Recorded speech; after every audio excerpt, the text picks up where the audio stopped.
नमस्कार मित्रांनो, आज आपण जातोय दोडामार्ग तालुक्यातील तेरवणमेढा येथील महारुद्र नागनाथ शिवशंकरांच्या मंदिरामध्ये। ऐतिहासिक वारसा लाभलेलं आणि स्थापत्यकलेचा सुंदर नमुना असलेलं हे मंदिर पांडवकालीन असल्याचं आख्यायिका सांगितली जाते। सध्या जुनं मंदिर तोडून आता नवीन मंदिराचा जीर्णोद्धार सुरू आहे, त्यामुळे हे मंदिर आता लवकरच एका नवीन स्वरूपामध्ये आपणास पाहावयास मिळेल।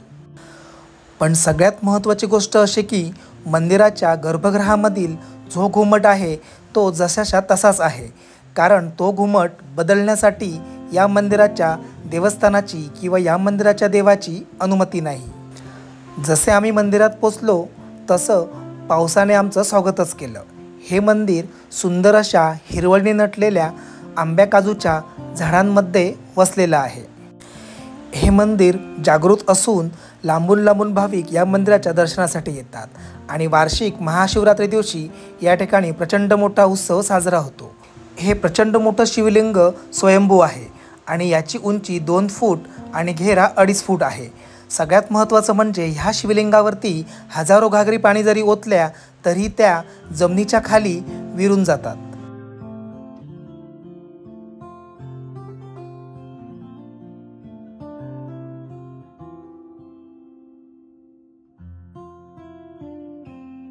मंदिरासमोर आपणाला एकाच दगडात कोरलेला नंदी सुद्धा पाहावयास मिळतो। तसेच श्री गणेशांची मूर्ती, त्याच्या बाजूला श्री सरस्वती यांच्या मूर्ती, तसेच या ठिकाणी गजलक्ष्मी आणि विविध पाषाणी स्वरूपात मूर्ती आपणास पाहावयास मिळतात। मंदिराच्या आजूबाजूला भावई आणि भैरवनाथ यांची सुद्धा मंदिरं आपणास पाहावयास मिळतात। हे मंदिर जुनं झाल्यामुळे याची नवीन प्रतिकृती कशी बनेल याचं चित्र याच ठिकाणी लावलेलं आहे आणि हे मंदिर लवकरच एका नवीन स्वरूपामध्ये उभं सुद्धा राहील। मित्रांनो, सगळ्यात महत्त्वाचं म्हणजे हे मंदिर आणि हे स्थान कधी कोणी वसविलं याची कागदोपत्री नोंद सापडतच नाही। एकूण सर्व पार्श्वभूमी पाहता जाणकार व्यक्ती सांगतात की हे मंदिर पांडवकालीन आहे आणि याला पुष्टीही मिळालेली आहे। ह्या मंदिराच्या बांधकामाचं एक मोठं वैशिष्ट्य आहे। ह्या मंदिराचा घुमट हा एकावर एक दगड ठेवून बांधलेला आहे। ह्या प्रचंड शिला एकावर एक ठेवतेवेळी याच्यामध्ये चुना किंवा कोणताही तत्सम पदार्थ वापरलेला नाहीये। हे प्रचंड मोठं आश्चर्यच म्हणावं लागेल। यावर संशोधन होणं ही काळाची गरज आहे। आता आपण मंदिराच्या बाहेरील परिसर आणि तळी पाहूया। ह्या तळीमध्ये 12ही महिने पाणी असतं आणि इथे ही चांदीची नाणी नवस पूर्ण झाल्यावरती टाकली जातात।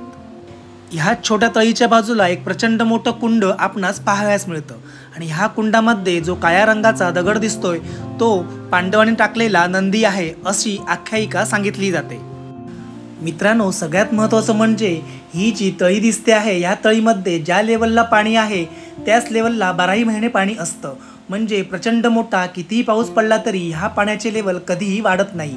हे प्रचंड मोठं आश्चर्य आपणास इथे पाहावयास मिळतं। तर मित्रांनो, अशा प्रकारे हे मंदिर भाविकांचं श्रद्धास्थान आणि पांडवकालीन जागृत देवस्थान म्हणून दूरवर प्रसिद्ध आहे। तुम्ही कधी या बाजूला आलात तर नक्की या मंदिराला भेट द्या। धन्यवाद।